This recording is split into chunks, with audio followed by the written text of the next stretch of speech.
तर सकाळीच माझं काम होतं ते म्हणजे झाडं लावणं. ॲक्च्युली काय झालं तर आम्ही तुळस आणून ठेवलेली, पण त्याला कुंडीत लावायचा वेळ भेटत नव्हता. सो मग कुंडी आणली, त्यात झाडं वगैरे प्रॉपरली लावली आणि ही माझं सगळ्यात फेवरेट काम आहे, ज्यात मी कधीसुद्धा आळस करत नाही किंवा कंटाळा करत नाही.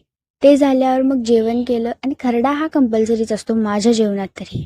परत मी रेडी झाले, दीदीकडे जायचं होतं, त्यांच्यात कार्यक्रम होता देवीचा, म्हणजे सवासण्या घालायच्या होत्या आणि केस तर बांधायला लागणार होती बिकॉज त्यात एक पण केस गेला तर खूप म्हणजे घाण वाटतं. मग गेले पहिलं काम होतं माझं लसूण सोलणं, त्यात खूपच हात भणभणत होता.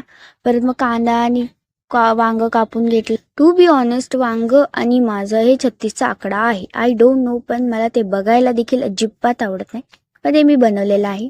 परत तळण काम करून घेतलं सगळं, जे काय म्हणजे भजी पापड वगैरे जे अवेलेबल होते ते. आणि मला बसवलं होतं पोळी भाजण्याच्या ड्युटीवर. ती मी खूप चांगली केली होती. परत मग ताटं वगैरे आवरून घेतली, वाढली, कारण की द्यायचं होतं.